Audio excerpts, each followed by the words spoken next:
Okay, so ang Realme na ito mga guys ay Realme 6i. So ang problema ng cellphone na ito ay nakalimutan yung kanyang password or kanyang screen lock or pattern. So ganito lang gagawin niyo mga guys kung sakaling kayo ay nakalimot na rin ng screen lock sa inyong mga Realme 6i. So i-off lang natin yung ating cellphone mga guys. Ayan. So after nating ma-off yung ating Realme mga guys ay ipa-power on naman natin siya ulit. Paanda rin natin ulit siya. Pindutin natin yung kanyang power button kasabay ng kanyang volume down. So pagsabayan lang natin yung volume up, yung volume down at saka yung power button.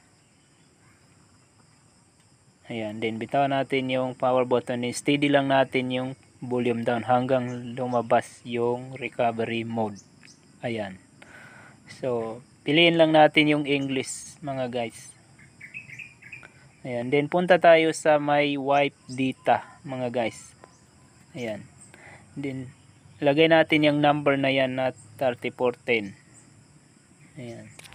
Then pindutin natin yung wipe data mga guys.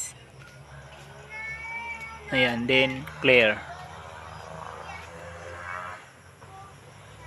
Ayan. So, hintayin lang nating matapos mga idol.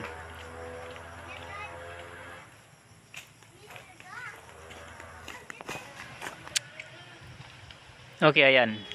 Wipe successfully. Then, punta tayo ulit sa wipe data. Then, lagay ulit natin yung number na yan. Kung ano yung number na lalabas dyan, ayun na yung lalagay natin, 7125. Ayan, then format data. Ipo-format natin yung mga data. Ayan, format.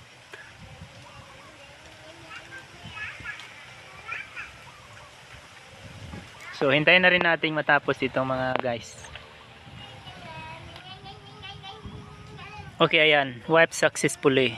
Okay lang natin. Then, reboot natin mga idol. Ayan. So, hintayin lang natin mga guys kasi magre-reboot yan. Mag-under siya. Automatic.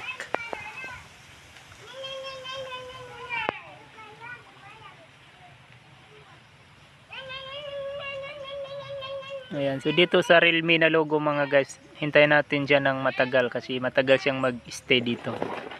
Dahil na-format or nag-format yung cellphone natin.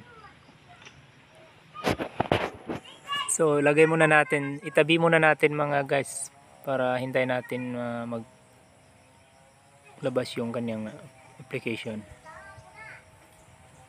Okay, ayan. So, ngayon wala na siyang screen lock mga guys. So, ang gagawin niyo na lang mga guys is ini-next niyo na lang yung cellphone niyo. Pero kung mayroong Google account yung cellphone niyo, kailangan yung pang makakonect sa Wi-Fi tapos ilagay niyo yung Google account na nagamit niyo sa cellphone niyo before niyo na format. Para makapunta kayo o makarating kayo sa menu ng inyong mga cellphone. So maraming salamat sa panonood mga guys. Sana ay nakatulong sa inyo ang video na ito. At kung nagustuhan mo po ang video na ito, huwag kalimutang i-like at pindutin ang subscribe button at ang notification bell para manonotify po kayo sa bagong mga video na upload natin. Maraming salamat.